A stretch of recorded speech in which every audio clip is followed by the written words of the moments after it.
Hello everyone, welcome to future battle JPSC. Geography के session में हम लोग आगे बढ़ते हुए today we will cover the topic tsunami. Tsunami is a Japanese word which means सू that means harbor and nami that means wave. The origin of tsunami is due to an earthquake caused by the sliding of plate of the crust vertically at the place of fault. मतलब किसी भी place पर अगर vertical fault create होता है और उसकी वजह से जो अर्थक्वेक आता है और उसकी वजह से जो सुनामी क्रिएट होती है और जो वेव बड़ा बड़ा वेव क्रिएट होता है उसको हम लोग सुनामी कहते हैं. That is why tsunami are also called as seismic wave. Keep in mind that not all the tsunamis are caused by the earthquake. ऐसा नहीं है कि सभी सुनामी जो है वो अर्थक्वेक की वजह से आते हैं. The main reason for the generation of tsunami waves are as follows. Tsunami के जनरेट होने के बहुत सारे रीजन्स हैं जिसमें से कि हम लोग अभी यहाँ पर 4 रीजन्स के बारे में पढ़ेंगे. The tsunami are generated due to high speed earthquake with the high depth focus in the ocean. मतलब हाई स्पीड का अगर अर्थक्वेक आता है जो कि बहुत ज़्यादा डेप्थ में ओशियन के डेप्थ में अगर बहुत ज़्यादा हाई स्पीड का अर्थक्वेक आ गया तो उसकी वजह से सुनामी जनरेट होती है. Tsunami occurs due to the convergent और divergent motion of plate of crust. पहले सेशन में हम लोग मूवमेंट ऑफ प्लेट्स पढ़ चुके हैं जिसमें कि अगर प्लेट का मूवमेंट अगर कॉन्वर्जेंट या डाइवर्जेंट होता है मतलब कि अगर एक दूसरे से नज़दीक आ रहा है प्लेट या फिर एक दूसरे से दूर जा रहा है प्लेट, तो इसकी वजह से जो भी वहाँ पे मोशंस होता है और उसकी वजह से जो भी वेव्स निकलते हैं उसकी वजह से सुनामी आती है. Tsunami also rise due to the eruption of volcanoes in the sea and oceans. Volcano जब इरप्ट होते हैं सीज और ओशियंस में तो वो भी सुनामी क्रिएट करते हैं. Tsunami can also be caused by landslides on the continental shelf of the ocean and on the continental slope. Oceans का जो कॉन्टिनेंटल सेल्फ होता है और कॉन्टिनेंटल स्लोप होता है उसमें अगर लैंडस्लाइड हो गया तो इसकी वजह से भी सुनामी आता है. Now the topic is origin of tsunami. Tsunami का ओरिजिन कैसे होता है? Tsunamis are generated by the sliding of plates of the crust with the help of faults found at the bottom of ocean. जैसे हम लोग पहले पढ़ा कि अगर फॉल्ट क्रिएट होता है बॉटम ऑफ द ओशियन में तो उसकी वजह से सुनामी आती है. अर्थ ग्रेविटेशनल फोर्स पुल से प्लेट डाउन. मतलब अर्थ की ग्रेविटेशनल फोर्स की वजह से जो भी प्लेट रहता है अगर वो स्ट्रांग नहीं है तो वो नीचे की तरफ पुल हो जाता है resulting in the seismic wave in the oceans. और इसकी वजह से ओशियन में सिस्मिक वेव्स क्रिएट होते हैं. The waves thus generated start spreading all around. Tsunami waves are of long length. Means कि अगर जैसे ही पुल डाउन हुआ वहाँ का प्लेट तो उसकी वजह से वेव्स क्रिएट होता है. जस्ट लाइक कि अगर आप पॉन्ड में कोई पत्थर अगर वो डूबता है तो वो भी एक वेव्स क्रिएट करता है. उसी तरह ही जब हमारा प्लेट जो है वो नीचे की तरफ आता है तो वो वहाँ पर वेव क्रिएट करता है और ये वेव्स जो होते हैं वो बहुत ज़्यादा लेंथ के होते हैं. Tsunami waves in deep oceans have low height.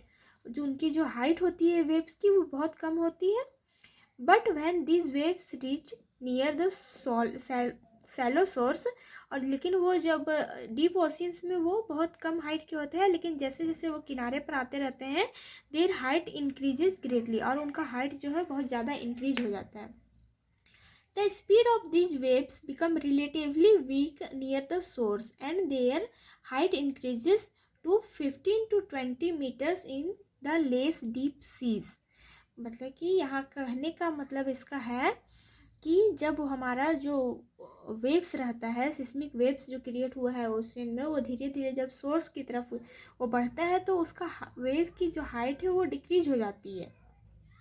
Wave की हाइट जो है वो इंक्रीज हो जाती है और स्पीड जो है वो बहुत ज़्यादा डिक्रीज हो जाती है. और इसकी जो हाइट है लगभग 15 to 20 मीटर्स तक हाई जा सकती है अगर हमारा सी का जो डेप्थ है वो बहुत कम हो गया हो. सुनामी वेव्स कैरेक्टरिस्टिक्स, अगर हम लोग देखेंगे इसकी कैरेक्टरिस्टिक्स में क्या आता है तो उसको जानते हैं। Tsunami waves are of different tsunami waves are different from tides. ये सुनामी वेव्स है वो टाइड से डिफरेंट होते हैं। टाइड्स भी एक तरह का वेव ही है वो, लेकिन वो जो है वो थोड़ी सी कम हाइट का होता है।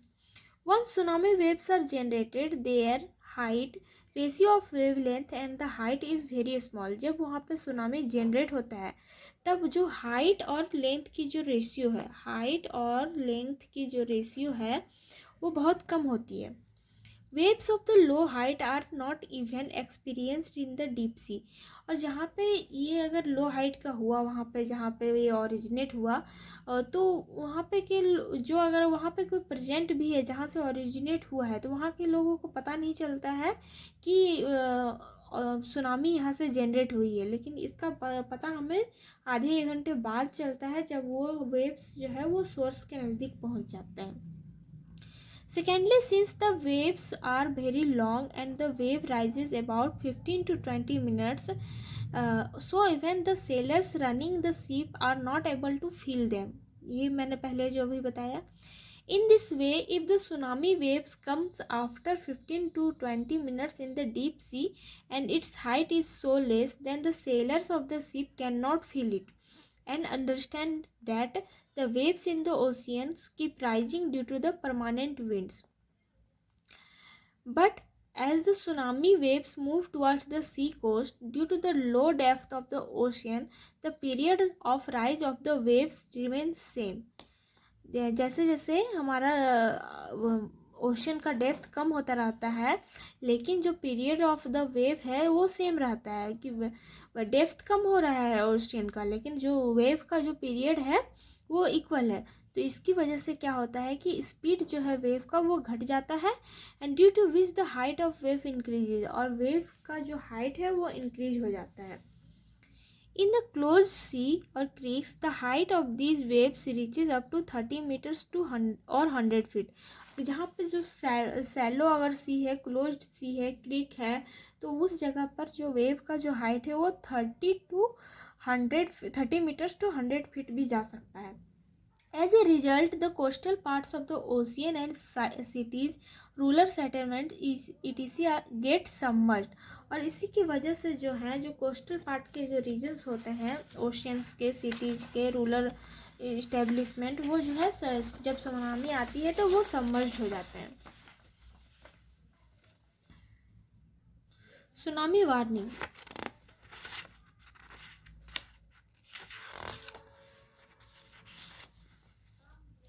पहले जो इंडिया में था वो सुनामी के वार्निंग सिस्टम नहीं था, लेकिन बाद में इसे इस्टेब्लिश किया गया है। चलिए इसको पढ़ते हैं। Tsunami warning. Since 1948 an international network of tsunami forecasting works along the coast of Pacific ocean.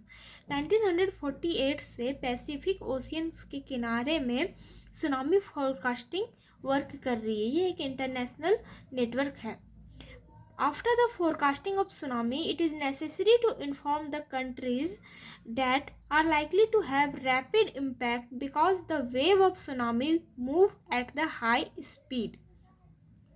जैसे ही इंटरनेशनल नेटवर्क ऑफ सुनामी जो है फोरकास्ट करता है न्यूज़ की कि इस रीजन में हमारा सुनामी आने वाला है, उसके बाद उसको इन्फॉर्म करना रहता है उन सभी कंट्रीज़ को जो कि उससे रैपिडली इम्पैक्ट होने वाले हैं।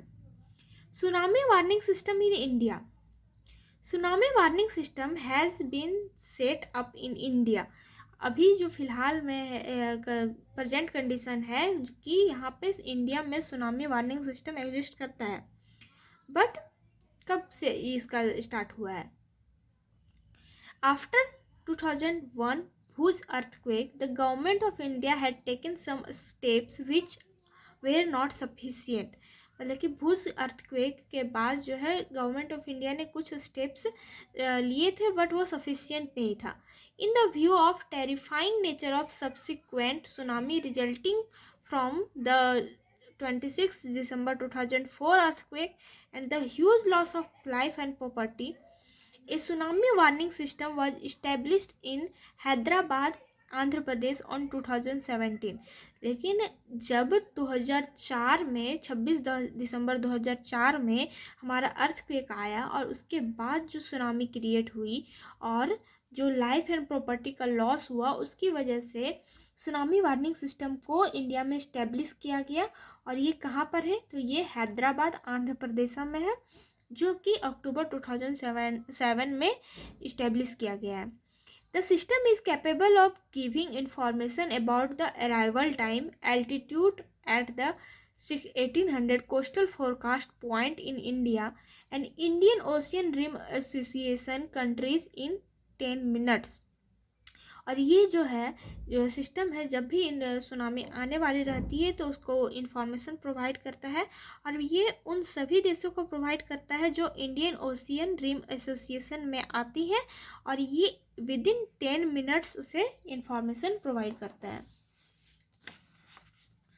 Measures to avoid the effects of tsunami. हम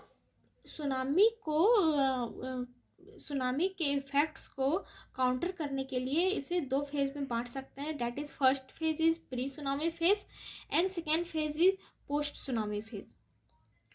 फर्स्ट सुनामी फेज में before the tsunami comes the following measures should be taken to reduce the damage caused by the tsunami. First is map of the area affected by the tsunami should be prepared. हमें पहले ही पता चल जाता है कि किस reason में tsunami आने वाला है, इसलिए उस एरिया का हमें मैप जल्दी से जल्दी अपने पास तैयार रखना चाहिए। Second, map of the convergent zones of the world should be prepared. और उस एरिया की कन्वर्जेंट जोन में जो भी वर्ल्ड में कंट्रीज आते हैं उसे भी इन्फॉर्म कर दिया जाना चाहिए। People should not be allowed to build houses etc in tsunami affected area। और अगर जहाँ की प्लेट्स कमज़ोर हैं और वहाँ पे बार बार अर्थक्वेक आते हैं सी कोस्टल रीजन में, वहाँ को सुनामी अफेक्टेड एरिया डिक्लेयर करके वहाँ पर घर वर नहीं बनाने देना चाहिए। The speed of tsunami is very fast, 500 to 1000 km per hour, but due to the high length and low height of their waves in deep sea, they are not felt. So boaters and fishermen should be informed that when tsunami arrives, go deep in the ocean and do not come towards the shore। मतलब कि अगर हमारे coastal areas में tsunami आ गई है और ये लगभग आधा घंटा बाद, जहाँ से ओरिजिनेट हुआ है उसके आधा घंटा बाद ये सोर्स पर पहुँचती है, और अगर हमारे फिशर्समैन्स और जो भी हमारे सी में प्रेजेंट हैं अपने बोट्स के साथ, उसे अगर पता चलता है कि कोस्टल एरिया में सुनामी आई है, तो ज़्यादा से उनके लिए बेनिफिशियरी होता है कि वो और भी डीप ओशन में चले जाएं, ना कि टुवर्ड्स द शोर आए। इससे उनकी जान बच सकती है। Fifth is tsunami warning devices should be installed on the shore of the ocean and seas। This is simple। tsunami warning device हमें इंस्टॉल करना चाहिए। Always be ready for a rescue work। और हमें अगर सुनामी अगर ऐसी situation में अगर आ गई है तो हम सभी को रेस्क्यू वर्क के लिए तैयार रहना चाहिए हमेशा। Second phase is post tsunami phase. अगर सुनामी आ गई है तो उसके बाद हमें क्या करना चाहिए? The loss of life and property can be reduced by taking the following measures in case of tsunami. First is people trapped in the disaster prone area should be immediately shifted to safe place. उन्हें safe place में से immediately shift करना चाहिए। Second is prompt medical and doctor should arrange for the treatment of the injured person के लिए treatment arrange करना चाहिए। Prompt provision of drinking water and food in tsunami affected areas needed. Drinking water और food को provide करना चाहिए affected areas में। Food and drink should be dropped from the helicopter for the affected people. Okay, arrangement should be made for the rehabilitation of the affected area. हमें जो भी affected area का है वहाँ के पीपल हैं उन्हें रिहेबिलिटेशन के लिए उसका अरेंजमेंट करना चाहिए।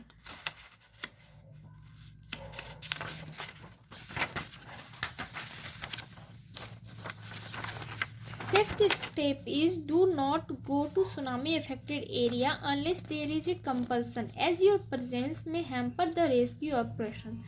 अगर हमारा सुनामी अफेक्टेड एरिया है तो वहाँ पे हमें फ़न के लिए विज़िट नहीं करने जाना चाहिए, क्योंकि हो सकता है कि आपकी प्रेजेंस की वजह से वहाँ पे जो रेस्क्यू ऑपरेशन चल रहा है उसमें और भी ज़्यादा बर्डन आ जाए. Children, old people and the sick should be help. ये 3 कैटेगरी जो है उनको सबसे पहले हेल्प प्रोवाइड करनी चाहिए. They were children, old people and sick people. If the water is filled around the house, अगर हमारे हाउस के अराउंड वाटर फिल हो चुका है, then it should not be entered because the water filling can weaken the foundation of the houses and the houses can collapse. जो house की जो foundation होती है वो मैक्सिमम थोड़ी ही दूर तक जाती है, 5-6 फीट तक लगभग, और अगर वहाँ पे पानी जमा रहता है तो वो ये फाउंडेशन को वीक कर सकता है. When you want to enter the house again, you should be careful. हमें अगर वापस से एंटर करना है हाउस में तो हम लोगों को केयरफुल रहना चाहिए. Do not use the battery operated lantern, candles and matches should not be used. Also make sure there is no gas leak in the house. 10th and the last is one should not enter house keeping in mind that snake etc can come inside the house. अगर हमें ये बात अपने दिमाग में रख के चलनी चाहिए कि पानी में स्नेक्स जो होते हैं वो भी घर के अंदर आ सकते हैं. अब इसलिए सावधानी से हमें एंटर करना चाहिए. If the above things are taken care of, then the damage caused by tsunami can be reduced to a great extent. और अगर ये सारी बातें हम अपने दिमाग में रखते हैं तो हम तो सुनामी के द्वारा जो भी डैमेज होता है उसको हम लोग बचा सकते हैं या फिर कम कर सकते हैं. ये तो लिमिटेड हुआ, इसमें और भी हम लोग प्रोविजंस या ऐड कर सकते हैं कि हमें क्या क्या करना चाहिए. वो आप लोग खुद से भी कर सकते हैं. एंड कुछ अगर मेरे पॉइंट्स छूट गए हैं तो उसे कमेंट करके आप बता सकते हैं. अगर ऐसा हुआ तो मैं उन्हें भी अपने वीडियोस में आगे ऐड कर लूँगी और उन टॉपिक्स को भी पूरा कर दूँगी आगे आने वाले वीडियोस में. चलिए, थैंक यू.